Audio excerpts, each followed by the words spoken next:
ओम श्री परमात्मने नमः। ओम श्री सत्य गुरुदेवाय नमः। देखिए बता रहे भगवान, ये छठे अध्याय का है 15वां श्लोक, कि इस प्रकार आत्मा को निरंतर परमेश्वर के स्वरूप में लगाते हुए स्वाधीन मन वाला योगी मेरे में स्थित रूप परमानंद पराकाष्ठा वाली शांति को प्राप्त होता है। आगे बता रहे लाभ क्या है। जब ऐसी उसकी ब्रह्मचर्य की स्थिति बनती है, उसके अंदर भय खत्म हो जाता है, अंतःकरण में बिल्कुल ही भगवान से प्रीति हो जाती है और मन को जब बस में कर लेता है, तब उसको लाभ क्या होता है ये बता रहे। कैसे कि आत्मा को परमात्मा में जब रोज लगाता है तो स्वाधीनता उसके अंदर आती है। जो पराधीनता संसार की है उसके वो छोड़ करके एक परमात्मा में रंग जाता है। फिर वो परमानंद पराकाष्ठा वाली, परमानंद माने जो संसार के आनंद से परे आनंद है। संसार में लोग खाने का, पीने का, देखने का, मिलने का, जुलने का जो आनंद सुख लेते हैं कि हम आज उससे मुलाकात करेंगे, उससे वो चीज हम खा लेंगे, लेकिन वो आनंद सच्चा आनंद नहीं है। अभी है और अभी नहीं है। जैसे तुमने सोच रखा है कि हमको ये चीज खानी है, बहुत तेज मन होता है कि जब तक वो मिल नहीं जाए, मिली नहीं कि गई नहीं, खत्म, उसका आनंद खत्म नहीं हुआ। जैसे तुमने किसी से मिलने के तुम्हारे मन में तलब हुई कि हम उससे मिलेंगे, जाकर ये कहेंगे, वो सुनेंगे, ऐसे करेंगे, वैसे कहेंगे, और जैसे तुम उसके पास पहुंचे, मिल लिया, उसके बाद समाप्त हो जाती। इसलिए वो सदैव के लिए नहीं है, परमानेंट नहीं है। और ये परमात्मा का जो आनंद है ये परमानेंट है, जो दिन पर दिन बढ़ता। प्रभु से प्रीति मेरी जब से लगी, दिन दिन वो अधिक बढ़ी। ये जिससे अधिक प्रेम बनता है और प्रीति बढ़ती है, कम नहीं होती, और बढ़ती और बढ़ती और बढ़ती, तो समझ लो स्वयं वो परमात्मा ही है। भगवान की प्रीति का परमात्मा का ही स्वरूप है। इसलिए देखिए उसमें प्रीति बढ़ती चली जाती। भगवान को जैसे भी तुम देखोगे, उनके हाथ देखो, पैर देखो, आंखें देखो, जो भी चीज पे अगर वो एक उनकी तस्वीर भी चित्रकार ने बना दी है, वो भी जब तुम देखोगे तो तुमको प्रीति बढ़ेगी, थकोगे नहीं, कहोगे देखो कितने घुंघराले बाल हैं भगवान के, कितनी सुंदर आंखें जिससे सारे संसार को ये देखते हैं, कितने सुंदर इनके हाथ हैं जो सबकी देखो लिए सबकी सेवा करते हैं, कैसे भगवान के कोमल कोमल पैर हैं जो सब हृदय में रखना चाहते हैं अपने चरण भगवान के। तो इसलिए भगवान को जितना भी तुम देखोगे उससे ज्यादा से ज्यादा तुम्हारे प्रीति बढ़ेगी, कम नहीं होगी। और संसार की जो चीजें हैं वो कम होने वाली। माँ बच्चा जब गर्भ में आएगा तो बड़ी लोरियां गाएगी, बड़ा खुश होगी कि हमारा बच्चा जब धरती पे आएगा, से जब वो आएगा तो उससे उबने थकने लगती, मारने पीटने लगती, कहती पता नहीं ये जब से आया न चैन से खा सकते न पी सकते, तब से सबसे रह नहीं सकते। वो हमेशा नहीं रह सकता। शादी होकर के लड़का लड़की जब आते, पत्नी बड़ा अपने पति से प्रेम करती है, पति अपनी पत्नी से बड़ा प्रेम करता, लेकिन क्या होता 2 दिन बाद लड़ाई शुरू। तो इसलिए बता रहे वो परमानेंट नहीं है, लेकिन ये बता रहे परमानंद पराकाष्ठा। पराकाष्ठा माने ऐसी स्थिति जिससे फिर नीचे गिरने वाला ही नहीं है, वाली शांति को प्राप्त होता है। इसी को समझा रहे हैं। इसमें सबसे अधिक बल मन को भांति भांति बस में कर लेने के दिया गया है। जिसका मन चंचल है वो ध्यान के लिए उपयुक्त नहीं है, ये बता रहे हैं। पहले मन पर ही निशाना दिया गया है, और जिसका मन चंचल है उसके लिए उपयुक्त नहीं है। लेकिन हमारे गुरु कहते हैं कि अगर मन तुम्हारा चंचल है, जब वहां तुम्हारे पास नहीं रुका तो संसार में क्या रुकेगा, वहां से भी लौट के आएगा। उसको बस बार बार भगवान की ओर लगाते रहो, एक न एक दिन ये भगवान में रमेगा जरूर, क्योंकि ये परमात्मा का ही स्वरूप है। दूसरा इसका कोई नाम नहीं, दूसरी इसकी कोई स्थिति नहीं, दूसरा इसका कोई स्वरूप नहीं है। इसलिए ध्यान के साधक के लिए शरीर को रोग रहित रखना आवश्यक है। इसके लिए आगे बताएंगे कि परमात्मा की जो शांति, परमात्मा में आनंद चाहना चाहता है, पराकाष्ठा वाली शांति को चाहता है, तो उसके अंदर रोग भी नहीं होने चाहिए। रोग के लिए आगे बताएंगे कि उनके खाने का, पीने का, सब चीज जो है, कोई भी चीज गड़बड़ी नहीं होनी चाहिए। पहले कोई भी चीज, जैसे बच्चे को स्कूल में कोई शिक्षा दी भी जाती है तो पहले ही टीचर उसका सब चीज शेड्यूल होता है, वो सब पहले ही सेट कर देती है। इस समय आना है, इस समय जाना है, इस समय लंच होगा, इस समय इसको छुट्टी मिलेगी, इस समय जो क्लास खा लेगा, इस समय पीटी की जाएगी, जो भी चीजें सब पहले से बना देते हैं। और उसकी ड्रेस क्या पहननी है, सर्दी में क्या पहननी, गर्मी में क्या पहननी है, उसका टिफिन में क्या क्या होना चाहिए, क्या कौन छोड़ने, माने सब कुछ पहले ही वो तैयार कर लेती है। ऐसे ही क्योंकि वो संसार की विद्या लेनी होती है, संसार में जीवन निर्वाह के लिए। और इसमें तो परमात्मा को पाना है ना, भगवान से मिल करके एक होना है, तो उसके लिए हमको और कड़ी मेहनत चाहिए ना, और ज्यादा हमको इसका भगवान ने कहा कि ज्यादा हमको नियम संयम बनाना पड़ेगा। क्योंकि ये 84 लाख योनियों से जो हमारी जो परेशानियां हैं वो हमको अगर खत्म करनी है, वो में दीर्घकालीन रोग,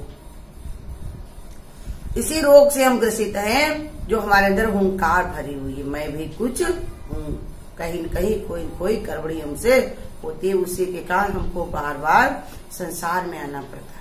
इसलिए भगवान ये समझाते हमको हैं कि अगर तुम सच में अब नहीं आना चाहते हो तो यहाँ पर अब मन ना लगाओ, कोई भी चीज में अपना मन न लगाओ, रुपए में, पैसे में, मान में, सम्मान में, कहने में, सुनने में, कोई भी चीज में अपने मन को ना रमाओ। जब इससे मन हटाओगे तभी ये हटेगा। भय बिन प्रीति करे न कोई, संसार से जब तक इसको भय नहीं दोगे कि ये बहुत ही दुख से भरा संसार है, जो इसमें आता है फंस जाता है। यहाँ पर गोपियां जैसे विरह करती हैं, भगवान जब से छोड़ के चले गए तो विरह करके कहती है कि कोई इस रास्ते पर ना आना, इस रास्ते पे जो भी आता है उसको रोने के अलावा और कुछ हाथ नहीं आता। कन्हैया उसका सब कुछ लूट लेता है, वो निरारस होकर के भ्रमते रहते, उसी को ढूंढते रहते हैं। ऐसे ये भगवान बता रहे हैं कि तुम भी अगर परमात्मा से प्रीति करते हो तो संसार में कोई रस ना लो। अगर तुम इसमें रस लोगे तो तुम्हारी भगवान से सच्ची प्रीति नहीं। जो मोहे राम लागते मीठे, तो दुनिया के जितने भी व्यंजन रस जो भी हैं सब हो जाते सीठे। भगवान तुलसीदास जी अपनी विनय पत्रिका में लिखते हैं कि अगर हमको भगवान प्रिय है तो फिर संसार की कोई भी चीज हमको अच्छी नहीं लगती है, कोई भी चीज में मेरा मन नहीं रमता। हाँ, कर्तव्य तो सब किए जाते, कर्तव्य तो जरूरी हो जाते करने, क्योंकि अब की लौट के हमको फिर नहीं आना है, करना नहीं।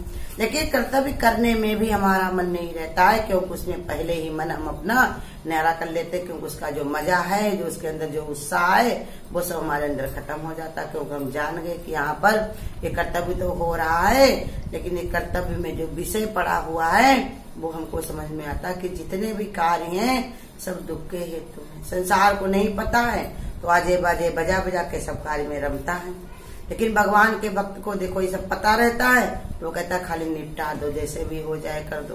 तो इसलिए समझा रहे भगवान कि अगर ध्यान योग के साधक के लिए शरीर को रोग रहित भी होना है, शरीर ही तुम्हारा जब नहीं सही चलेगा तो कैसे कोई कार्य कर पाओगे बताओ। जब तुम्हारा शरीर नहीं चलेगा तो उसका असर तुम्हारे मन पर आएगा, मन पर असर तुम्हारी बुद्धि पे जाएगा, बुद्धि का असर तुम्हारे जौन है मन अंतःकरण पे जाएगा। अब अंतःकरण जब स्थित नहीं होगा तो तुम्हारी आत्मा में स्थिति कैसे बनेगी, परमात्मा में तुम्हारी स्थिरता कैसे बनेगी। इसलिए पहले से ही सब चीजें अपनी सही करो। शरीर जब तुम्हारा सही है तो मन भी सही रहेगा। गुरु कहते थे मन तंदुरुस्त तो शरीर भी हमारा दुरुस्त। शरीर हमारा दुरुस्त हुआ तो मन तंदुरुस्त होगा, मन तंदुरुस्त हुआ तो बुद्धि ही संतुष्ट, अब बुद्धि हमारी संतुष्ट हुई तो हमारा अंतःकरण बिल्कुल ही भगवान की ओर युक्त, बिल्कुल उसी में रम जाता है। फिर उसको और कुछ नहीं चाहिए, एक परमात्मा के अलावा दूसरा कुछ नहीं चाहिए। तो उसी के लिए समझा रहे, आगे बता रहे ये 16वें श्लोक में, योग कहा है अर्जुन, योग ना तो बहुत खाने वाले को सिद्ध होता है और ना बिल्कुल खाने वाले को होता, अतिशय न शयन करने के स्वभाव वाले को और ना ही अत्यंत जागने वाले को ही सिद्ध होता है। आधार बता दिया कि ध्यान योग के साधक को न बिल्कुल उपवास ही करना चाहिए, क्योंकि शरीर उसका दुबला हो जाएगा, दुबला पतला हो जाएगा, तो फिर कैसे कार्य कर पाएगा। क्योंकि बहुत अधिक उपवास करने से इंद्रियां, प्राण, मन की शक्ति क्षीण होने लगती है। ऐसा प्रतीत होता है शायद इन सब हमारा नियंत्रण बड़ा ही प्रभावी हो गया है, परंतु वास्तव में नियंत्रण का शोधक नहीं है प्राण, बल्कि उसको दुर्बल हो जाने का शोधक है। हमको लगता है कि हम ऐसे करेंगे तो हमारा शरीर बिल्कुल सही मजबूत बनेगा, लेकिन वो अंदर ही अंदर वो खोखल होता चला जाता शरीर है। क्योंकि जो उसको चाहिए, जो उसका गुरु कहते हैं शरीर का क्या है, अन्न कोश है शरीर हमारा, इसको अन्न नहीं मिलेगा इसको सही टाइम पे पानी नहीं मिलेगा तो ये शरीर भी हमारा धीरे धीरे दुर्बल हो जाएगा। हमारा उद्देश्य है कि हमारे मन प्राण इंद्रियों को भली प्रकार स्वस्थ हो, परंतु हो हमारे नियंत्रण में। उन्हें दुर्बल बना देना ध्यान के लिए सहायक नहीं है। कहते अगर इसको कमजोर कर दिया तो फिर ये सहायक नहीं होगा, कर ही नहीं पाएगा, बैठ ही नहीं पाएगा, उधर मन जुड़ेगा ही नहीं, चित्त तुम्हारा रमेगा ही नहीं। तो इसलिए समझा रहे कि इनका नियंत्रण नहीं होगा। नियंत्रण नहीं कर पाओगे तो कार्य कैसे कर पाओगे। ध्यान योग के साधक को बहुत अधिक भोजन भी नहीं करना चाहिए, क्योंकि अगर कर लिया तो उसको भारीपन लगेगा, आलस्य भी आएगा। अब अगर धोखे से साधक को समझना चाहिए चित्त ध्यान में लीन हो गया, पर वास्तव में ध्यान नहीं होता बल्कि निद्रा में गहराई आती है। खा पी लिया, वो कहता बड़ा हम आंख बंद करके भगवान तुम्हारा भजन कर रहे हैं, लेकिन वो आधा उसी में सोया चला जा रहा, नींद में जा रहा। तो इसलिए बताया पर वास्तव में ध्यान नहीं होता, निद्रा की गहराई में होता है। ध्यान तो सब इंद्रियां अत्यंत चेतन होती हैं और अनुभवशीलता पराकाष्ठा पर होती है। ध्यान का मतलब ये है बता रहे हैं कि जितनी भी इंद्रियां हैं वे सब चेतन माने परमात्मा में रमी रहती हैं और अनुभवशीलता में पराकाष्ठा माने उपराम हो जाता। देह अभ्यास उसका कम होने लगता, धीरे धीरे क्या है देह अभ्यास तो बिल्कुल उसका चला जाता। इसलिए समझा रहे पराकाष्ठा। ध्यान योग के साधक को ये भी देखने रहना चाहिए कि उसे उचित मात्रा में निद्रा द्वारा विश्राम मिल रहा है या नहीं। उचित मात्रा में निद्रा लेने से शरीर ताजा स्फूर्तिमय रहता है। टाइम टाइम पर उठो, टाइम टाइम पर आराम भी करो, टाइम टाइम पर अपना बैठो, क्यों भगवान ने तुमको ऐसा कोई, हमारे गुरु ने ऐसा कोई ज्ञान नहीं दिया है कि जाकर के तुम जंगल में बैठ के तपस्या करो या कोई चीज छोड़ दो। गुरु कहते तो दादा भगवान हमारे कि जब कुछ तुमने बनाया नहीं तो छोड़ने की जरूरत नहीं, समय सब अपने आप छूटेगा, बस उधर से मन हटा दो, अपने चित्त को हटा दो कि हमको ये चीज चाहिए वो चीज नहीं चाहिए। जो चीज तुम्हें भगवान देना होगा वो तुम्हारे सामने आएगी, जो चीज तुम्हारे पास नहीं है, नहीं होनी चाहिए, वो पहले हट जाएगी। जो भी सब भगवान हमारे कार्य में रहता है उसने सारे सेवक सेवकाएं लगा रखी है, किस एक पत्ता भी भगवान की मर्जी के बिना नहीं डोलता। इसलिए समझा रहे भगवान कि उसके अंदर उचित मात्रा में सब कुछ करना। जब भगवान ने तुम्हें सब ज्ञान दे दिया, विचार दिया, टाइम टेबल बना दिया, अपना नियम संयम बना दिया, तब फिर अपने परेशान होने की कोई आवश्यकता नहीं है। भगवान में चित्त को रमा करके परमात्मा से शक्ति में अपने मन को रमाओ। ऐसा भी होना चाहिए कि निद्रा इतनी अधिक ली जाए कि शरीर की सुस्ती हो जाए। ये भी बता रहे कि ऐसा सोने में भी न पड़ जाओ कि शरीर, जैसे लोग बताते हैं कि अगर आराम करना है तुम सोचोगे हम दिन भर आराम करते रहेंगे तो हमारे थका दूर होगा, नहीं, और बीमारी बढ़ेगी। न ज्यादा खाने से इंसान स्वस्थ होता है, न ज्यादा सोने से उसको आराम मिलती है। अगर नियम संयम गड़बड़ हुआ तो वो धीरे धीरे वो नियम संयम ही अपना सुधारे, तभी उसका सब शरीर भी स्वस्थ होगा, उसके अंदर फुर्ती भी आएगी, ताकत भी आएगी। अगर उसने नियम संयम अपना गड़बड़ रखा तो चाहे जितना वो खाए सब बेकार है, चाहे जितना वो आराम करे सब बेकार है। इसलिए जब तक तुम्हारा शरीर चलता है अपना काम स्वयं करो, जितना ज्यादा हो सके आहार विहार बढ़िया रखो, अपने तौर तरीके से अपने मन को स्वस्थ रखो, गुरु के वचन में अपने चित्त को रमा करके रखो।